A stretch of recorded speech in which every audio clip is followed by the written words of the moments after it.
So we're going to talk about why the BMW E90 is the best car to buy. However, there's a few things to know about that. In my opinion, a non-iDrive E90 is the best newer BMW to buy. Now, that excludes the 335i. You don't want any part of that mess.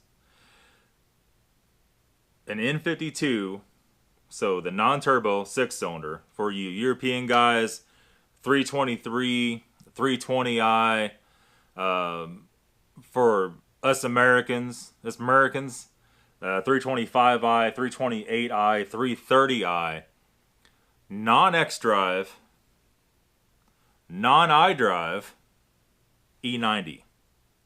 A lot of you guys are saying, Nathan, you fat ass, why are you saying that? Well, E46 is getting too old. You're not only dealing with the problems they had when they were newer, now you're dealing with age. E36 is way too old. Now you're dealing with a lot of plastic problems going bad on the interior on those. And E36s are getting harder to find that aren't totally just roached out. E46s are still fairly plentiful, but the E46s had that damn subframe breaking, cracking problem. And, you know, they tried to fix that in 02 or 03.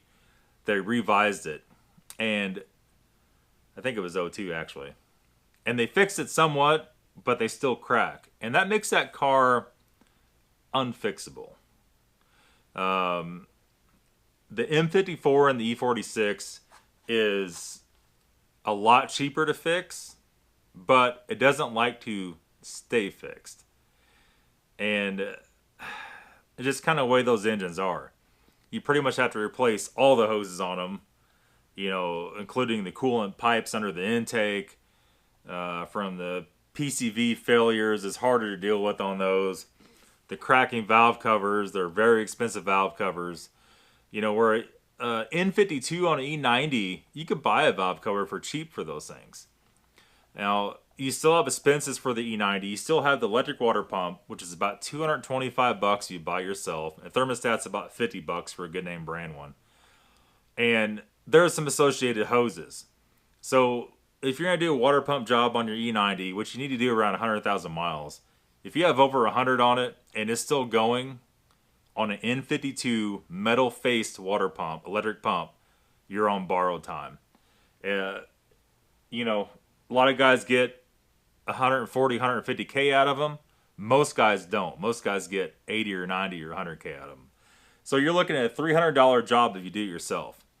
And why I say no XDrive, XDrive is extremely more parts and more money to maintain. It's almost like having two cars at once. And we've seen that with the 60, with trying to keep that up. We're still trying to keep that up. You have, instead of 2 CV axles, you then have 4. You have a transfer case. You have a front diff. The CV axles run through the oil pan. So you have a different oil pan, different engine mounts. I mean, it just keeps going on and on and on. Different control arms. When you want to change anything on an XDrive car, it's a lot more money, double or triple in some cases. Even the engine mount, even just everything's different. And all the rear stuff is different. And it's hard enough keeping a 2-wheel drive going with the rear dry shaft, the Guibo going bad, the dry shaft carrier going bad.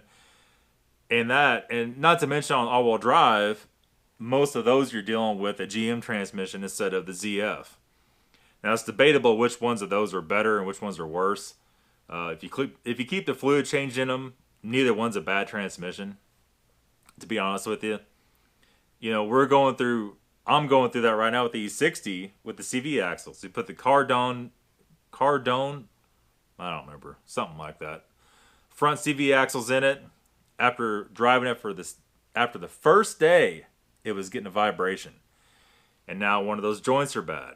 Well, it's not so easy to buy OEM stuff for everything because not everybody has that kind of money. I do have money to do that. I was trying not to have 20 grand in a $7,000 car. Now I had to pull them back out. The only other choice was Chinese junk for axles or OEM. And, that's a lot of it. With the iDrive stuff, and I'm talking, if you guys don't know what that is, if it has the screen, the nav screen on the dash that all your stuff goes through, to deal with that, you have to have the MOS connector. The MOS connector is a fiber optic connector. You have to have a whole host of different stuff to update that, to deal with that when that goes bad. And not to mention, if you're thinking about buying a wrecked E90, if you buy one with the iDrive in it, if you do that, and you're buying a wrecked car and the airbag's blue in it, the whole entire dash is different for an iDrive car than a non-iDrive car. And if you don't know, on a BMW, when you crash and the airbags deploy, it blows through the passenger side dash and ruins the whole dash.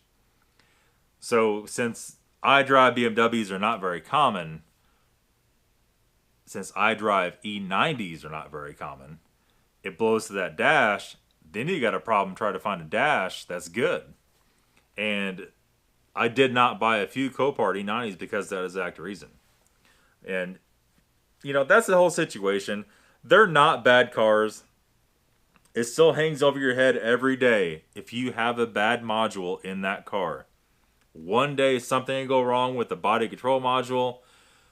Something will go haywire with the ECU to where you have to reprogram it.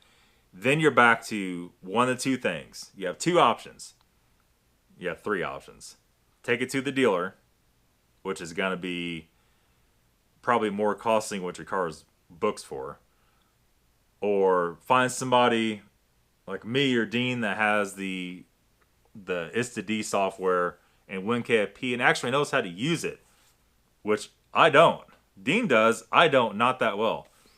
No indie shop. Let me say it one more time. No indie shop has that. No indie shop has that. They're not really allowed to have that, to be honest with you. So they don't. And they're all trying to use Snap-on scanners. They might have NCS Expert, a hacked version of it, and that's it. And you go coding stuff with NCS Expert, and you don't know exactly what you're doing, things are going to go wrong. When things go wrong, you need a program that can program, like WinKFP, and you can reflash stuff to fix it once you've wrecked it with NCS Expert. And that's the whole situation. But you're tremendously less likely to have those problems with the non-iDrive BMW E90, and that is why the E90 non-XDrive, non-iDrive is my recommended car if you're looking to buy a 2006 or newer BMW. That's it. Thanks for watching, guys.